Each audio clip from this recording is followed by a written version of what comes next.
Hello friends, अब की बार जो मैं आपके लिए प्रोजेक्ट लाया हूँ इसका नाम है बॉक्स शिफ्टिंग कन्वेयर। तो चलिए देख लेते हैं ये कैसे वर्क करता है। तो चलिए मैं आपको इसको रन करके दिखाता हूँ। तो देखिए ये जैसे इसका नाम है बॉक्स शिफ्टिंग कन्वेयर, तो ये बॉक्स को शिफ्ट करने का काम करता है। ये अलग टाइप की कन्वेयर है।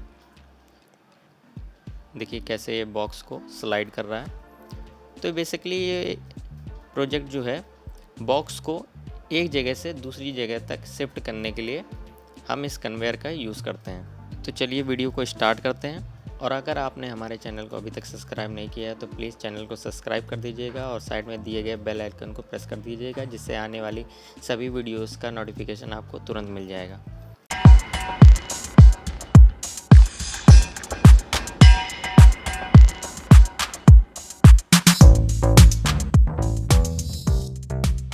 तो आज की इस वीडियो में मैं ये जो आप एंगल का फ्रेम देख रहे हैं, मैं इसको डिज़ाइन करूँगा। चलिए मैं इसको अलग से आपको करके दिखा देता हूँ। तो ये जो फ्रेम है जिसमें ये सिंपली मैंने ऐसे मोटर दिखाई है, तो ये वाला हम फ्रेम तैयार करेंगे इस वीडियो में।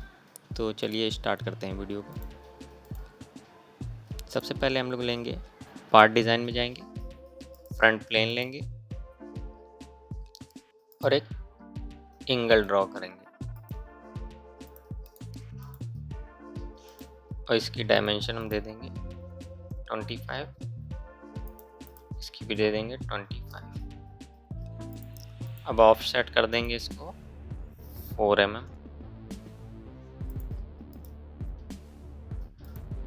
अब इस स्केच को कंप्लीट कर देते हैं पॉइंट से पॉइंट मिला के। तो ये स्केच हमारा कंप्लीट हो गया है। अब एक्सट्रूड करने के लिए तैयार हो गया। तो चलिए एक्सट्रूड कर देते हैं 1200 mm। तो ये हमारा सिंपली एक एंगल बन गया है। हम लोग वेल्ड मेटल से भी, यहाँ से भी, स्ट्रक्चर मेंबर से भी एंगल को ला सकते थे, पर मैंने ये स्केच के थ्रू इसको एंगल को बनाया है, क्योंकि जो ये वेल्ड मेटल में जो एंगल यूज़ होते हैं वो यहाँ पे हल्का सा फिलेट लगा होता है, पर मुझे उस फिलेट की ज़रूरत नहीं है, तो मैंने ऐसे सिंपली स्केच के थ्रू इसको बनाया है।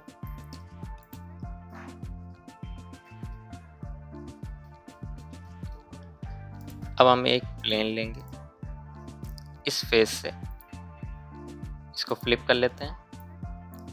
अब प्लेन हम लोग लेंगे 100 mm। अब इसको मिरर कर देते हैं, बॉडी मिरर ले लेते हैं। अब यहाँ पे एरर आ रहा है, तो यहाँ पे जो मर्ज सॉलिड का टिक है, तो इसको अनटिक करके यहाँ पे ओके कर देंगे, तो ये आपका क्लियर हो जाएगा। तो ये दो हमारा एंगल आ चुके हैं जिसपे हमारे बॉक्स स्लाइड करेंगे। अब हमें क्या करना है, अब उनके बेस वाले एंगल लगाएंगे।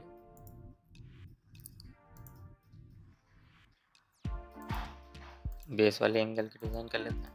ये एंगल, ये लाइन थोड़े से हो गई, इसको वर्टिकल कर लेते हैं।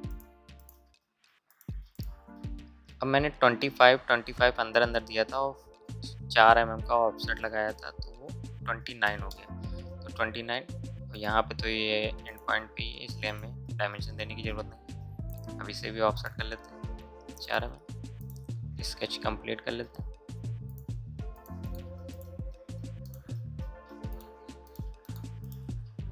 ठीक है, अब यहाँ पे हमें करना क्या है, एक सेंटर लाइन डाल देते हैं।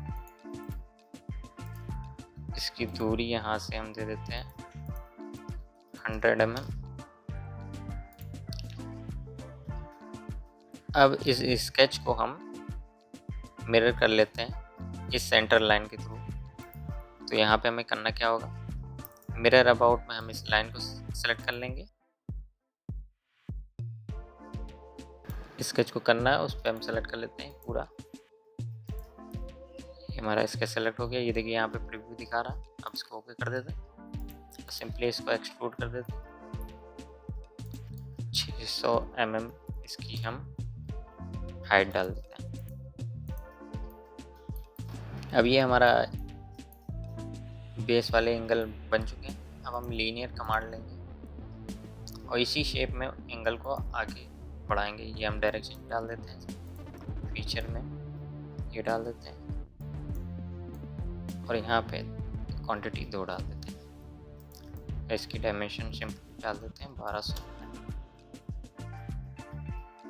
तो ये एंगल हमारा थोड़ा बाहर आ रहा है, तो 30 mm कम माइनस कर देंगे इसमें, -30 mm। तो ये हमारा एंगल अंदर आ गया। ओके कर देते हैं।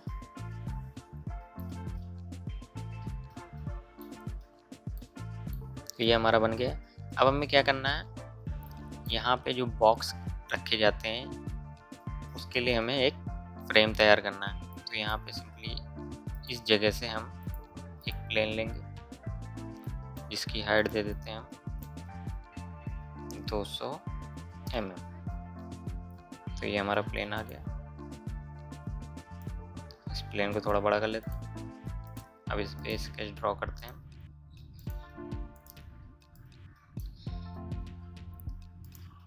ये मैंने ऊपर प्लेन क्यों लिया है ये मैं अभी आपको दिखाता हूँ। पहले मैं एंगल का शेप ड्रॉ कर लूँगा।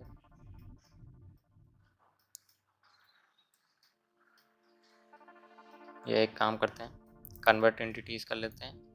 नीचे वाले दोनों फेस पे क्लिक करेंगे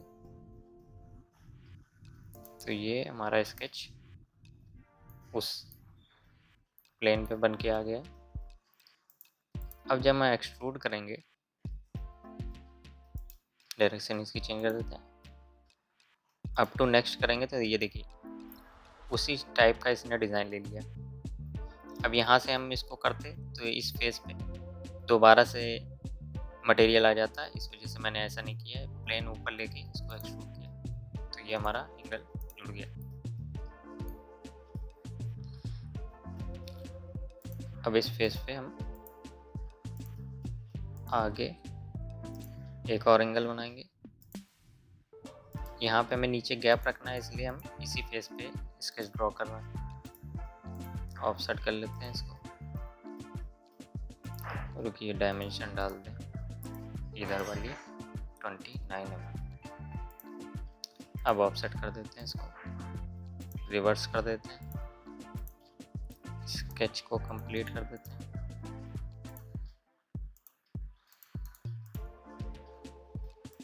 इसी प्रकार से एक सेंटर लाइन बीच में डाल देते हैं। इसको भी हम मिरर कराएंगे।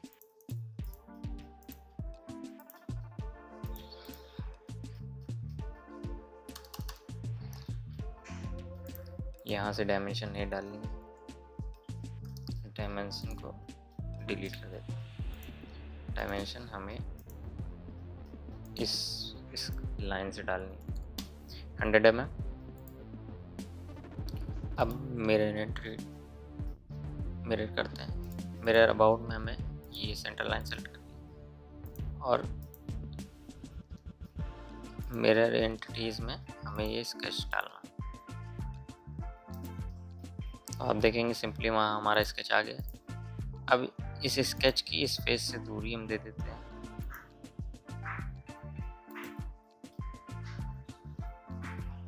145 mm।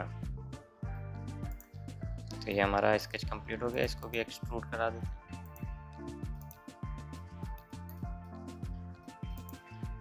यहाँ पे हम एक्सट्रूड करेंगे अप टू सरफेस से इस फेस तक। तो ये हमारा फ्रेम इधर का भी तैयार हो गया। अब हम सभी जगह पे इसमें फ्लैट लगा देते हैं फ्रेम को ज्वाइंट करने के लिए।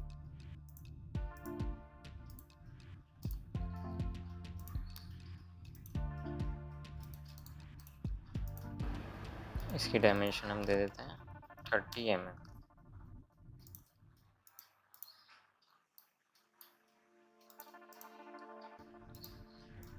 इस फ्लैट की थिकनेस दे देते हैं 4 mm। तो ये बराबर आ जाएगी इसकी। इसी प्रकार से हम इस जगह पे भी यही कर देते हैं। सिंपली हमें इसके लिए करना क्या होगा, इसी तरीके हम स्केच इस पे बना देते हैं और इसे भी 4 mm अंदर की तरफ डायरेक्शन कर देते हैं। सभी जगह पे हम लगा देते हैं। यहाँ पे मैं थोड़ी स्पीड बढ़ा देता हूँ क्योंकि हर जगह पे ऐसी फ्लैट ही लगानी है।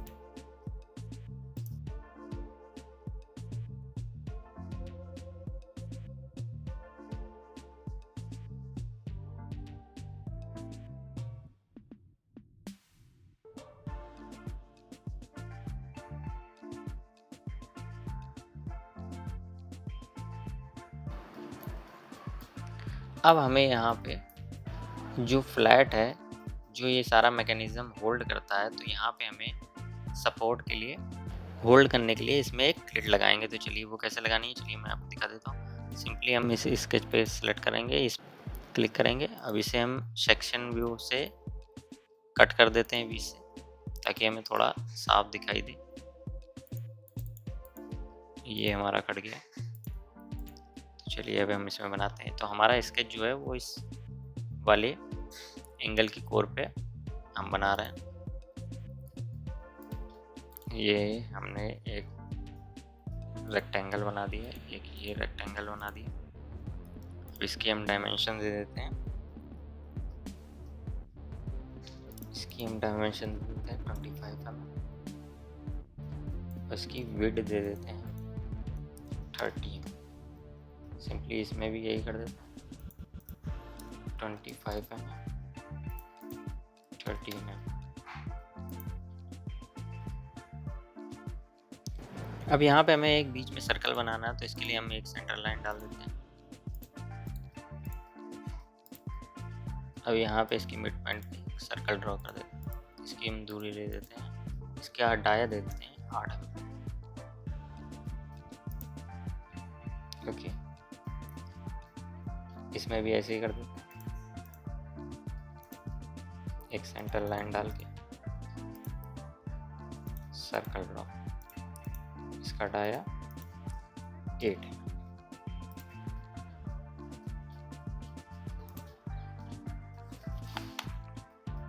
अब इसकी हम दूरी दे देते हैं, इस कॉर्नर से इस सेंटर की जो दूरी दे देते हैं हम लोग 200 mm।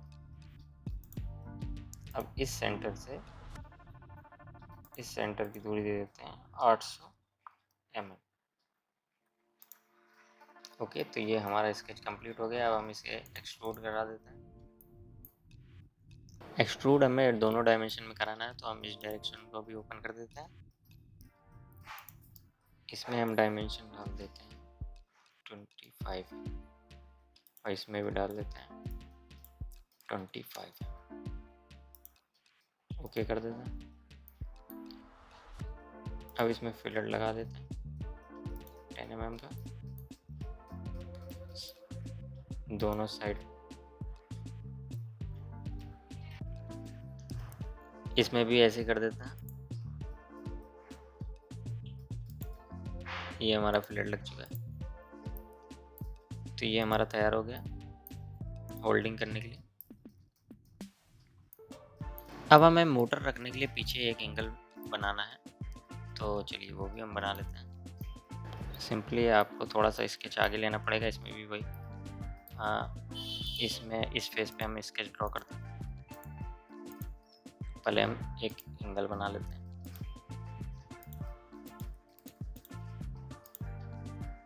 डायमेंशन दे देते हैं 29 mm। ऑफसेट करा देते हैं रिवर्स में। स्केच कंप्लीट करते हैं। ये हमारा पॉइंट थोड़ा पीछे रह गया, इसको ज्वाइन करा देते हैं। इसको भी कर देते हैं। इसकी डायमेंशन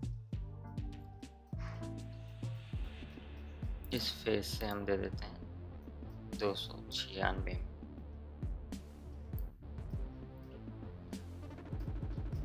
ये हमारे ऊपर वाले फेस से हो गई है, ये डायमेंशन हमारी गलत हो गई।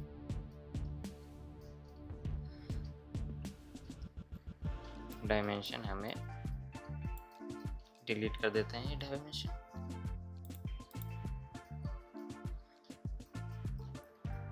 डायमेंशन हमें इस फेस से देनी 296। तो ये हमारा एंगल बन गया। अब इसको एक्सट्रूड कराते हैं अप टू नेक्स्ट करके। ये हमारा एक्सट्रूड हो गया। अब हम मोटर का बेस बना लेते हैं, जहाँ पे हमें मोटर रखनी है। मोटर बेस बनाने के लिए हमें सिंपली इस पर क्लिक करना होगा, इस पर हमें स्केच बनाना होगा। अब हमें एक रेक्टेंगल लेके ऐसे बना लेते हैं और इसकी डायमेंशन दे देते हैं कॉर्नर से 400 mm। इसकी चौड़ाई हम दे देते हैं यानी विड्थ 100 mm। इसकी हाइट दे देते हैं, ये भी हम 100 mm कर देते हैं। ये 100 mm का स्क्वायर हो गया है पूरा। हम एक्सट्रूड करते हैं इसको नीचे की साइड में 7 mm। तो ये हमारी प्लेट लग गई है। अब इसमें हम रिब लगा देंगे। रिब लगाने के लिए सिंपली हमें यहाँ पे स्केच ड्रॉ करना पड़ेगा।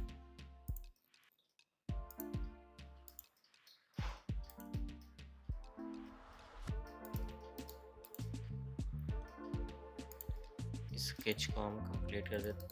तो ये स्केच हमारा कंप्लीट हो गया। इसकी डायमेंशन दे देते हैं 30 mm।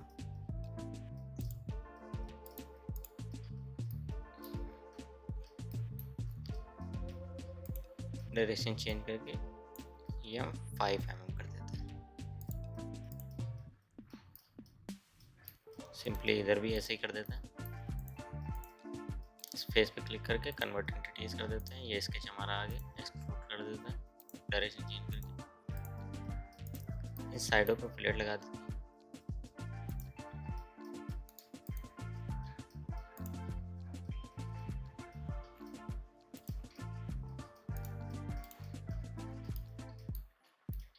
ये जो फ्रेम है इसमें वेल्ड हो जाएगा यहीं पे। अब हम मोटर का यहाँ पे हमें बनाना है। सिंपली हम करेंगे क्या, यहाँ पे भी एक रेक्टेंगल बनाएंगे।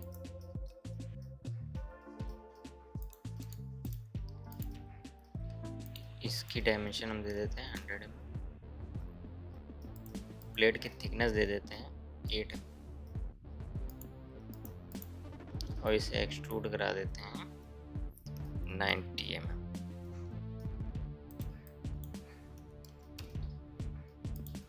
ओके, अब इसमें हमें एक एक्सट्रूड करके कट करना है। तो हमें एक हम इसमें पहले सर्कल ड्रॉ कर देते हैं। इसका डाया डाल देते हैं 20 mm। इस सर्कल की हम डायमेंशन इस सेंटर से इस यहाँ तक की दे देते हैं 60 mm और इस फेस से इसकी डायमेंशन दे देते हैं 50। तो ये सेंटर पे आ जाएगा। 100 mm की प्लेट है हमारी। कर देते हैं एक्सट्रूड कट। तो ये हमारा होल हो गया। अब मोटर के लिए हमें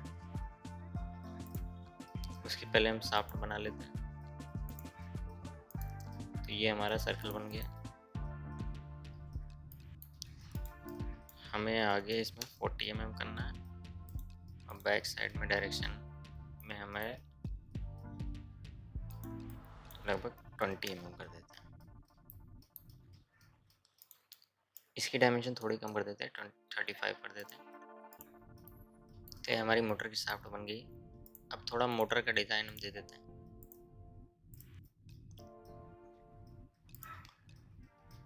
एक सर्कल बना लेते हैं पहले।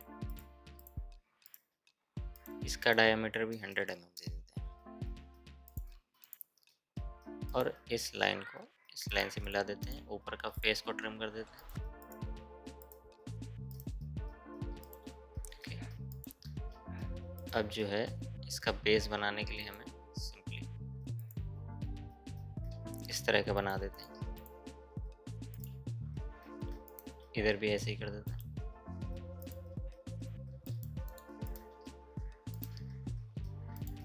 बेस दे देते हैं 30 mm। ये भी 30 mm। अब बचे हुए सारे हिस्सों को हम ट्रिम कर देते हैं।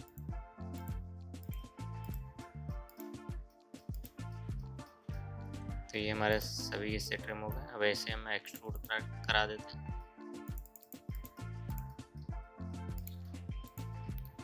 तो ये मोटर हमारी लगभग तैयार हो गई है। अब फुट में हम थोड़ा सा यहाँ पे कट कर देते हैं ताकि बोल्टिंग हो सके आराम से।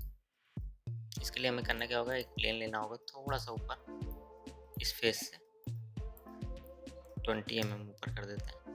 तो ये देखिए हमारा प्लेन इस भाग तक आ गया है। अब इसमें हम स्केच ड्रॉ करते हैं ऊपर से।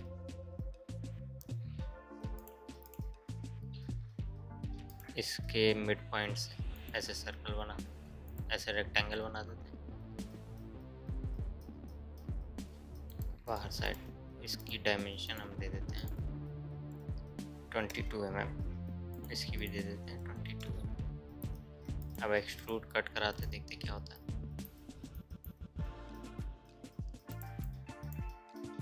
20 mm ज़्यादा हो रहा है, 15 mm कर देते हैं।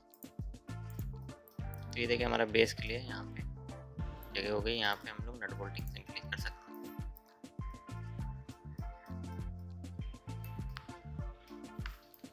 अब नीचे की वाली फ्रेम पे भी हम फ्लैट लगा देते हैं ताकि फ्रेम हमारा थोड़ा मजबूत हो जाए। 30 mm की 75 एक्सट्रूड कर देते हैं इसको डायरेक्शन चेंज करके। ये हमारी थिकनेस इसकी कुछ ज़्यादा ही होगी, इसकी थिकनेस कम कर देते हैं 4 mm। सिंपली इधर भी ऐसे ही कर देते हैं, कन्वर्ट एंटिटीज करा देते हैं इसको और एक्सट्रूड कर देते हैं 4 mm डायरेक्शन चेंज। इस फेस पे हम लोग कुछ नहीं करेंगे क्योंकि यहाँ से हमारे बॉक्स से गिरेंगे। इस फेस पे हमें कुछ नहीं लगाना।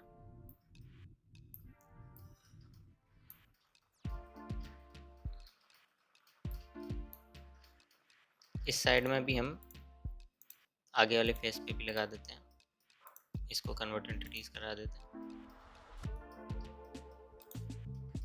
आगे वाले फेस में भी फ्लैट लगा देते हैं यहाँ से इसी स्केच के थ्रू।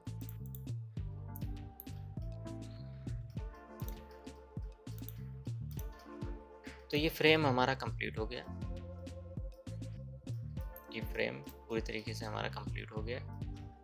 अब इस वाली जगह पे हम लोगों को सिंपली क्या करना है, बॉक्स डालना है और यहाँ से हमारे बॉक्स आगे की ओर ट्रांसफर होंगे। चाहे तो आप यहाँ पे भी फ्लैट लगा सकते हैं ताकि हमारे बॉक्स जो है पीछे साइड पे।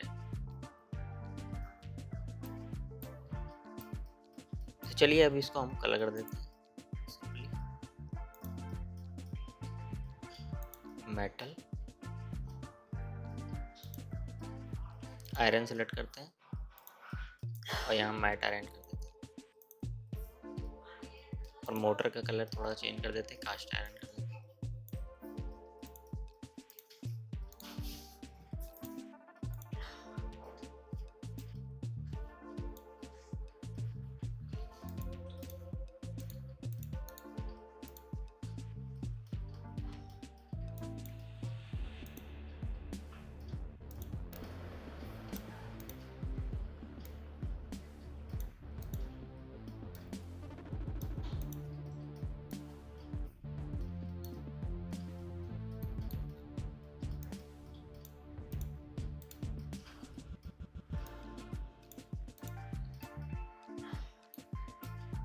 तो ये हमारा फ्रेम और ये तैयार हो गया।